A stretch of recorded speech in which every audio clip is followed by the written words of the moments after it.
Yes, आज की topic है हमारे पास दैट इज सेंटेंस। सेंटेंस की टॉपिक बहुत ही कॉमन सी है जो कि बचपन से हम जानते हैं, बट सेंटेंस की अभी वाली जो टॉपिक है, इस टॉपिक में हमें 3-4 चीज़ें पढ़नी है, 3-4 बातों की चर्चाएं करेंगे। दैट इज कि सेंटेंस कहते किसे, व्हाट इज अ सेंटेंस, एक सेंटेंस की अरेंजमेंट क्या होती है, एक सेंटेंस में एग्रीमेंट क्या होता है, और सेंटेंस के कितने काइंड्स होते हैं। ये 4 चीज़ें हैं जिनकी चर्चाएं अभी करने वाले हैं। सबसे पहले ये जानते हैं सेंटेंस कहते किसे, what is a definition of the sentence. See, sentence होने के लिए 2 कंडीशंस का पूरा होना जरूरी है। कंडीशन नंबर 1 कि सेंटेंस में ग्रुप ऑफ वर्ड्स होती है, और कंडीशन नंबर 2 कि सेंटेंस में एक सर्टेन मीनिंग होती है। जब तक उसमें एक मीनिंगफुल सेंस नहीं आएगा तब तक ग्रुप का जो कॉम्बिनेशन है, जो ग्रुप ऑफ वर्ड्स है, जो वर्ड्स की कॉम्बिनेशन है, जो वर्ड्स का कलेक्शन है, वो कभी भी सेंटेंस नहीं माना जाएगा। It seems to be sentence when the collection of words are making a complete sense. तो उनका एक मीनिंग निकलना चाहिए। इसलिए हम डेफिनेशन में लिखते हैं a group of words that makes a complete sense. A group of words that makes a complete sense. Complete sense. It's called sentence. उसे sentence कहते हैं। It's called sentence. अब इसके बारे में और भी बातें कर सकते हैं, 1-2 एग्जाम्पल्स के थ्रू समझ सकते हैं, इसे एग्जाम्पलाइज करते हैं। एग्जाम्पल्स कुछ भी हो सकते हैं, like as if we are writing some of the examples, Ravi is my friend. Ravi मेरा दोस्त है। हमने क्या देखा, we have 4 different words here, we got 4 different words, but this 4 different words are making a complete sense, giving the correct meaning, so these are making a correct sentence. So care ये करना है कि आपके पास केवल collection of words ना हो, केवल group of words ना हो। जब तक उनका एक मीनिंग नहीं आएगा तब तक कभी भी वो सेंटेंस की तरह डिपिक्ट नहीं किया जा सकता। अब द सेकंड थिंग जो हमें बातें करनी है, जो वी नीड टू डिस्कस, वो ये एक सेंटेंस जो है उसकी लेंथ कितनी हो सकती है। तो सेंटेंस के बारे में जाने, जो सेंटेंस की मैक्सिमम लेंथ है वो आज तक तय नहीं हो पाई। एक सेंटेंस की मैक्सिमम लेंथ कुछ भी हो सकती है, maximum length is not fixed. ये आज तक तय हो ही नहीं पाई, कुछ भी हो सकती है। इसका मतलब क्या है, जो यूजर्स हैं इंग्लिश के, जो लिखने वाले हैं, जो समझने वाले हैं, जो बोलने वाले हैं, उनको ये बात तय करनी कि अपने कंफर्ट के हिसाब से कितनी लंबी सेंटेंस लिख सकते हैं। वैसे भी सेंटेंस को प्रोनाउंस करने का तरीका ये अपने आप में एक आर्ट है, स्किल है। अगर आप इंग्लिश के कुछ चैप्टर्स को, कुछ चीज़ों के यूजेस को जानते हैं, हाउ टू अप्लाई और put them in a sentence, अगर आपको ये पता है तो आप आसानी से सेंटेंस की लेंथ को प्रोनाउंस कर सकते हैं। लाइक एज अगर आप प्रीपोजिशंस का प्रॉपर इस्तेमाल कर रहे हैं एक सेंटेंस में, आप कंजंक्शन को ठीक से एडजस्ट कर दें चीज़ों को जोड़ने के लिए, आप अगर पंक्चुएशन मार्क्स का इस्तेमाल जानते हैं बखूबी, तो यकीन मानिए आपके पास ये ताकत आ जाती है कि आप चाहे कितनी भी लंबी सेंटेंसेस लिख सकते हैं। जैसा कि आप देखते हैं कि आपके न्यूज़पेपर के तमाम जो आर्टिकल्स हैं, जो आपकी एडिटोरियल्स हैं, वहाँ पर लंबी लंबी सेंटेंसेस लिखी होती हैं, जिसकी मीनिंग निकालने में हमारे पसीने छूटने लगते हैं। कई बार हमें रिसर्च करना पड़ता है, कई बार डिक्शनरी की तलाश करनी पड़ती है, या कभी किसी बड़े सीनियर एक्सपर्ट के पास भी जाना पड़ सकता है। So that kind of expertise, ये अपने आप एक स्किल है। राइटिंग ये आएगी ज़रूर आपको भी, बट उसके लिए ज़रूरत है कि आप ये समझें कि being an English user you must have some of the knowledge. कुछ टॉपिक्स का होना ज़रूरी है आपकी जानकारी में, और उन टॉपिक्स के दम पे आप चाहें तो सेंटेंसेस की लेंथ को आसानी से प्रोनाउंस कर सकते हैं। बट ये तो मैक्सिमम लेंथ की बात हो रही। If we are talking about the minimum length, एक सेंटेंस, सबसे छोटी वाली जो सेंटेंस है इंग्लिश की, वो कितनी छोटी हो सकती है? जी हाँ, सबसे छोटी वाली सेंटेंस कितनी छोटी हो सकती है?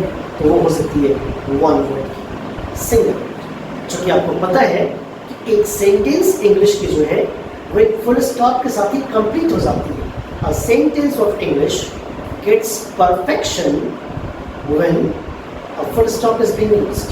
तो जैसे ही फुल स्टॉप आता है, सेंटेंस की लेंथ मुकम्मल हो जाती है, सेंटेंस कंप्लीट हो जाती है। तो फिर हमारे पास ऑप्शन क्या मिलता है कि हम काउंट कर लें कि हाँ सेंटेंस में कितने वर्ड्स हैं। वंस अगर आप मिनिमम लेंथ की बात करेंगे, if you talking about the minimum length, तो मिनिमम लेंथ एक सेंटेंस की हो सकती है वन वर्ड। कौन सी? आप चेक कर लीजिए खुद भी, वन वर्ड की सेंटेंस कैसे बन जाएगी? अगर हमने एग्जाम्पल लिख दो, अगर हमने कोई भी इंटरोगेटिव मिजाज वाली सेंटेंसेस, इंटरोगेटिव, जी हाँ इंटरोगेटिव का मतलब क्या है? आदेश देने वाली, ऑर्डर मेकिंग, इंस्ट्रक्शन मेकिंग। तो क्या हो गया? गो मीन्स जाओ। तो क्या किया आपने? मैंने गो नाम के वर्ब के बगल में जैसे ही फुल स्टॉप दिया, सेंटेंस की मीनिंग परफेक्ट हो गई साहब। ये क्लियर हो गया कि गो मीन्स जाओ। तो जब जाओ ये मीनिंग दे ही रहा है तो फिर तो आसान है ना, कर सकते हैं कि एक जो इंग्लिश की सेंटेंस है उसकी मिनिमम लेंथ वन वर्ड की हो सकती है, बट कंडीशन क्या है कि वो V1 हो और उस V1 के बगल में एक फुल स्टॉप लगा हो। चूंकि फुल स्टॉप न लगा होगा तो फिर दिक्कत है। आप तो समझ सकते हैं, अगर केवल लिखा जाए GO, अगर मैं केवल लिख दूं GO, तो ये गो क्या हो जाएगा? एक वर्ब हो जाएगा जिसका मतलब है जाना। लेकिन जैसे ही इस गो के बगल में फुल स्टॉप डालेंगे, इसका मतलब हो जाएगा जाओ। अभी आदेश देने वाली एक सेंटेंस बन जाएगी। क्यों? क्योंकि जितनी भी इंपेरेटिव सेंटेंसेस होती है, उन इंपेरेटिव सेंटेंसेस में यू नाम का एक सब्जेक्ट हमेशा ही छिपा होता है। ऑब्वियस है, जब किसी को ऑर्डर दिया जाएगा, जब भी बारी ऑर्डर देने की आएगी, तो ऑर्डर हम किसे देंगे? जो सामने सुन रहा है, जो सामने है हमारे, जो फ्रंटियर है। और फ्रंटियर होता है सेकंड पर्सन। सुनने वाला क्या होता है? Second person. और सेकंड पर्सन का जो सब्जेक्ट है हमारे पास, वो इंग्लिश में क्या दिया कि यू। तो यहाँ पे यू नाम का एक सब्जेक्ट होता है जो हमेशा ही हिडन फॉर्मेट में होता है, छिपी हुई अवस्था में होता है। ये यकीन मानिए, ये जानना जरूरी है। इसलिए क्या होता है? एक छिपा हुआ सब्जेक्ट और एक विजिबल वर्ब, ये दो हो जाते हैं, टू वर्ड्स हैं। और ये दोनों वर्ड मिलकर एक सेंटेंस का निर्माण कर लेते हैं, एक सेंटेंस बना लेते हैं। लिहाजा अगर कोई आपसे ये पूछता है कि एक सेंटेंस की मिनिमम लेंथ कितनी हो सकती है, आप ये बात कह सकते हैं एक सेंटेंस मिनिमम वन वर्ड का हो सकता है। और वो वर्ड है V1, फुल स्टॉप के साथ, राइट। अब ये तो हो गई लेंथ की बात कि एक सेंटेंस की लेंथ कैसे है। बट अभी जो बात करने वाला हूँ थर्ड सेगमेंट, वो थर्ड सेगमेंट है कि एक सेंटेंस जो इंग्लिश की है, उस इंग्लिश की सेंटेंस की अरेंजमेंट क्या होती है। What are the arrangements are made in English. जो अरेंजमेंट है वो कैसे? सी, आप दुनिया की कोई भी जुबान लिखे बोले और आप इंग्लिश लिखे बोले, उनमें अंतर है। अंतर क्या है कि जब आप दुनिया की कोई भी जुबान लिखते हैं, दुनिया की कोई भी भाषा बोलते हैं, तो उसकी जो बनावट है वो क्या बनावट है? सब्जेक्ट, और सब्जेक्ट के बाद एक ऑब्जेक्ट हो, कॉम्प्लीमेंट हो, कुछ ऐसा। ठीक है, एग्जाम्पल इन हिंदी, मैं पुस्तक पढ़ता हूँ, मैं किताब पढ़ता हूँ। मैं नाम के सब्जेक्ट के बाद किताब नाम का ऑब्जेक्ट है। अहम पुस्तकम पठामि, अहम नाम के सब्जेक्ट के बाद पुस्तक ऑब्जेक्ट। हम किताब पढ़ते हैं, सब्जेक्ट के बाद ऑब्जेक्ट आएंगे। आप जो भी भाषाएं बोलते हैं वहाँ पे सब्जेक्ट के बाद ऑब्जेक्ट या कॉम्प्लीमेंट होगा। बट इंग्लिश में ये अरेंजमेंट नहीं है। इंग्लिश बिल्कुल जुदा है। इंग्लिश की अरेंजमेंट ये है, सब्जेक्ट कम्स फर्स्ट। इंग्लिश में सब्जेक्ट सबसे पहले आएगा, इसके बाद जो जगह बनती है वो बनती है वर्ब की। Verb comes on second position, और उसके बाद जगह बनती है object. Object comes on third position. First position पे सब्जेक्ट, सेकंड पे वर्ब, थर्ड पे ऑब्जेक्ट। हाँ, ये बात आपको पता है कि हमारी जो बाजीगरी है, हमारी जो कारीगरी है, वो इतनी ज़रूर है कि हम चाहे तो ऑब्जेक्ट ना यूज़ करें। ऑब्जेक्ट ना यूज़ करने से हमारा जो ये वाला वर्ब है, इसकी आइडेंटिटी में तब्दीली आएगी, इसकी पहचान बदलेगी, और इसकी आइडेंटिटी या तो ट्रांजिटिव और या तो इनट्रांजिटिव वाली होती है। आपको पता है, अगर आप ऑब्जेक्ट लगाएंगे तो वर्ब जो हमारा यूज़ किया गया वो वर्ब क्या हो जाएगा? Transitive verb. कौन सा वर्ब होगा? Transitive verb. और अगर आप ऑब्जेक्ट नहीं लगाएंगे तो ये वर्ब कौन सा वर्ब हो जाएगा? Intransitive verb. कौन सा वर्ब है जी? इंट्रांजिटिव। रिपीटिंग, जब भी वर्ब के साथ ऑब्जेक्ट लगा होगा तो ये वाला वर्ब क्या कहलाएगा? Transitive verb. क्या कहेंगे? Transitive verb. और जब भी इस वर्ब के बाद में ऑब्जेक्ट नहीं लगा होगा, यानी कि जब मेन वर्ब ऑब्जेक्ट लेके नहीं आएगा, तो इस मेन वर्ब का नाम क्या हो जाएगा? इंट्रांजिटिव। इंट्रांजिटिव। तो मैंने क्या कहा कि हाँ, इस पूरी सेंटेंस में सब्जेक्ट है, वर्ब है, ऑब्जेक्ट है। यहाँ पे अगर कहीं पे भी हमारी दाल गल सकती है तो कहाँ गल सकती है कि हम ऑब्जेक्ट गायब कर लें, we can cut off object from it. और जैसे ही ऑब्जेक्ट हटाएंगे हमारी वर्ब की आइडेंटिटी चेंज कर जाएगी और हमारी वर्ब जो है वो हो जाएगी इंट्रांजिटिव। लेकिन मीनिंग तो तब भी आए, इसको पंगा नहीं है कि ऑब्जेक्ट न लगने से मीनिंग नहीं आएगी। ऑब्जेक्ट न लगे तब भी मीनिंग जरूर आएगा। ठीक है, अब क्या होगा? सब्जेक्ट के बाद वर्ब आएगा, वर्ब के बाद ऑब्जेक्ट आएगा। एग्जांपल चेक कर लेते हैं। Like as he goes. अब यहाँ मुसीबत आ गई। ऑब्जेक्ट मैंने कहा था कि ऑब्जेक्ट आ भी सकता है और नहीं भी आ सकता है। यहाँ पे देयर को आप कभी भी ऑब्जेक्ट नहीं मानेंगे। Never consider it as an object. There एक ऑब्जेक्ट नहीं है। ठीक है, ये ख्याल रखिए। It is a pen। English की सेंटेंसेस ऐसी होती है, सब्जेक्ट के बाद वर्ब का आना गारंटी है। सब्जेक्ट के बाद वर्ब आए, वर्ब के बाद ही ऑब्जेक्ट आए, कोई दूसरे वर्ड आ सकते हैं। बट ये ख्याल रखिएगा कि अरेंजमेंट चेंज नहीं होगी। ये अरेंजमेंट नॉर्मली चेंज नहीं होती है। ये ख्याल रखने की बात है। It can not be changed in a normal conditions. अब अरेंजमेंट के बाद आपको एक टर्म याद होगा, शायद आपने बचपन से लेकर अब तक कई बार इसे पढ़ा होगा, सुना होगा। उस टर्म का नाम है सिंटैक्स। तो मैं आपको एक बात बताऊं कि अकॉर्डिंग टू सिंटैक्स, जो सिंटैक्स नाम की टॉपिक है, सिंटैक्स को दूसरे शब्दों में क्या बोलते हैं? सिंटैक्स को दूसरे शब्दों में बोलते हैं subject verb agreement. Subject verb agreement. According to syntax, according to subject verb agreement क्या होता है? और subject and a verb must be in the same number, must be in the same number। अब ये बात समझने की है।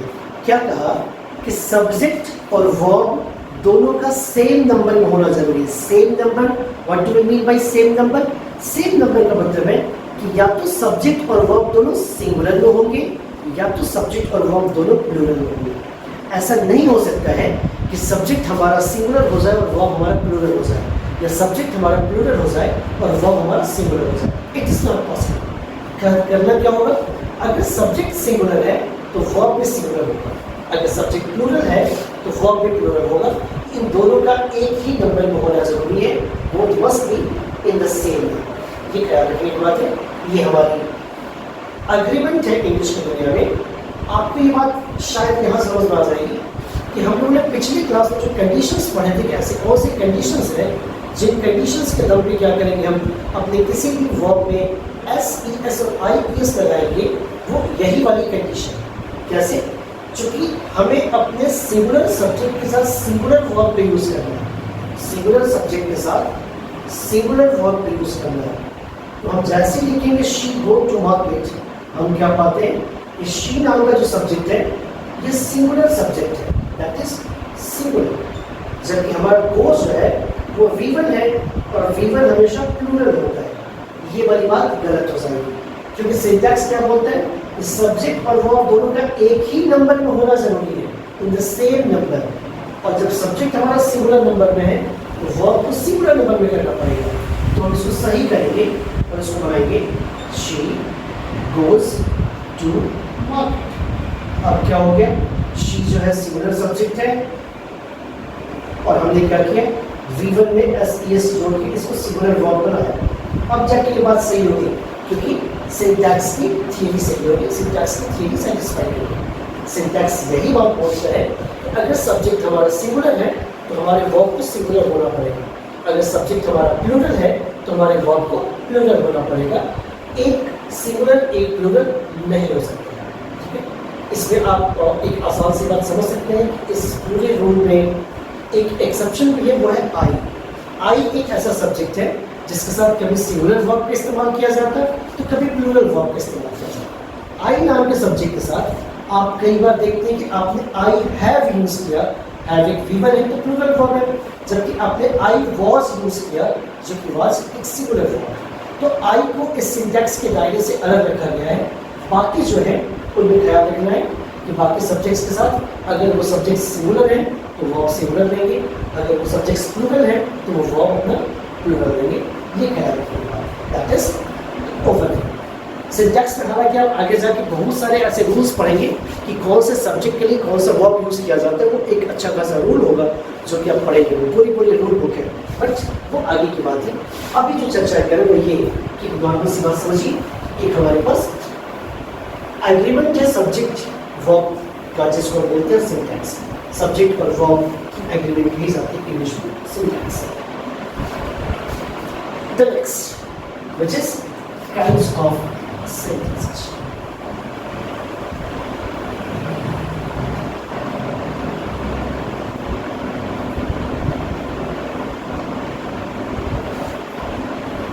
Kinds of sentence. See, ये बात आपको पहले से पता है कि हमारी इंग्लिश में हमेशा दो तरह के कंसेप्ट्स हैं।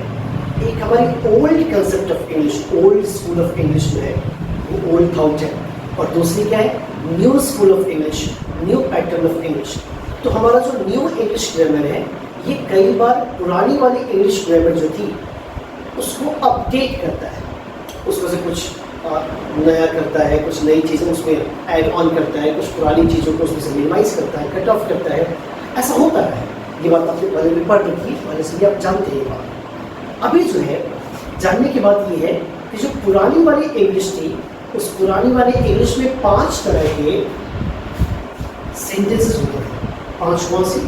ओल्ड कंसेप्ट जो है वो ओल्ड कंसेप्ट में क्या था, तो देयर वर 5 डिफरेंट सेंटेंसेस। वो पहली थी असर्टिव, दूसरी थी इंटरोगेटिव,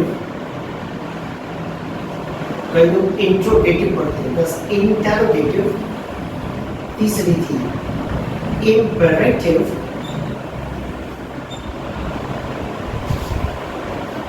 चौथी थी एक्सक्लामेटरी,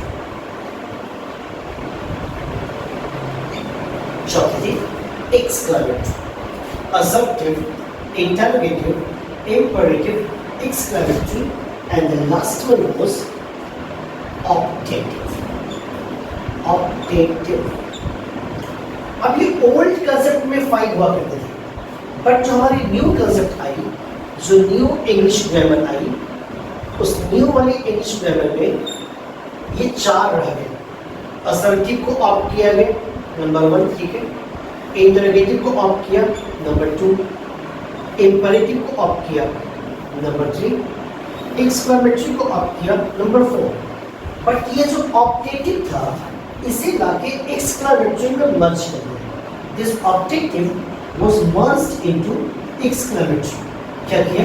जो ऑप्टेटिव सेंटेंस थी उसको एक्सक्लेमेटरी में मर्ज किया और उसे हेडिंग केवल दे दिया एक्सक्लेमेटरी। तो हमारे पास जो काइंड्स ऑफ सेंटेंसेस नई वाली है, जो न्यू कंसेप्ट में है, वो बस 4 है। These are assertive, interrogative, imperative,